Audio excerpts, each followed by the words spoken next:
I'm so excited. I had shared how I found this vintage Fashion Mate 362 sewing machine at a thrift store for $35, and I had tested it in the store. It has the foot pedal and the power cord, and it actually had the thread all set up as well, both the bottom and the top threads. I didn't know sewing machines had two threads until this experiment, but I had tested it in the store and it worked, and then I got it home and I was having trouble with this belt, I believe, slipping and not holding and not stitching. And I think part of it was my fault with not knowing how a sewing machine works, figuring it out as I go.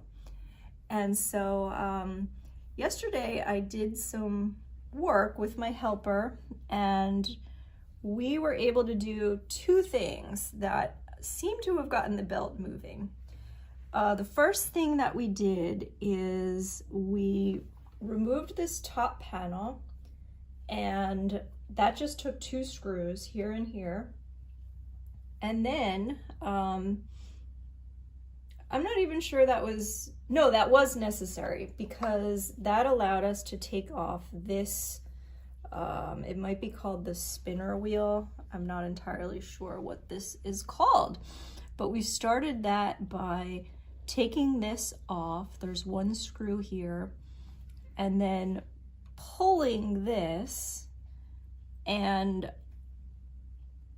subsequently this allowed for this band to come off. It's attached around this wheel and around this knob wheel here. So we did that, and I took a good look at this band and realized that it's in pretty good shape. One thing that had happened when I first got the sewing machine home and was testing it was I realized that it had a frayed string coming out of the band. At first I thought it was residue of old thread from the machine. I thought it was tangled up. So I was pulling, and once I got to this point, I realized that it seemed the string was actually part of this belt. So I said, all right, let's snip it as close as we can to the belt and get that out of there. So after removing these parts, I did something that had been suggested. I felt like maybe the reason this belt was slipping was that it wasn't tight enough. So this little knob here, this panel where the power cord is attached and where this knob is, I saw online that this screw can be adjusted.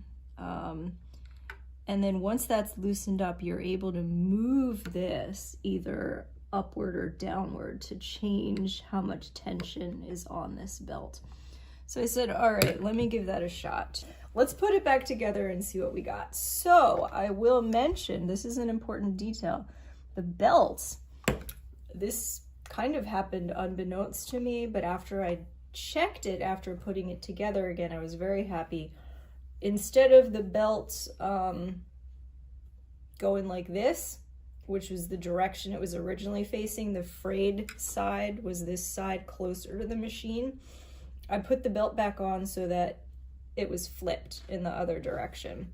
And now that previously frayed side is on this side. I looked in the groove for the belt too. There weren't any pieces or markings from the plastic.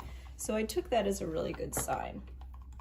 Got it all back together, and let me show you, oh my gosh, fingers crossed that we're still in the state we were yesterday.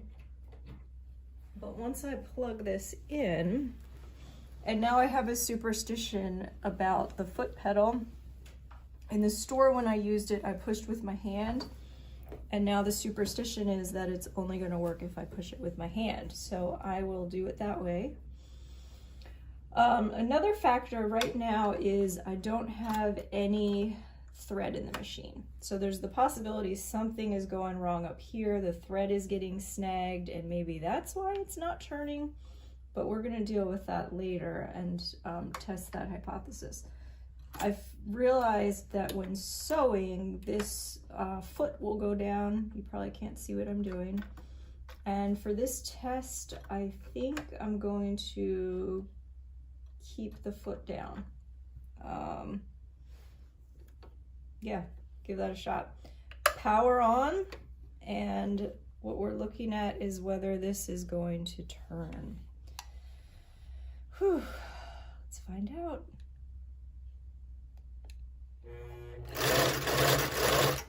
It's definitely turning! And I can go quite fast. I can try to go a little slower. Oh my, this is wonderful. So we have a functioning band. Very exciting. And we're gonna do some more work on this and see if we can't get it actually sewing. Subscribe for more disabled crafts.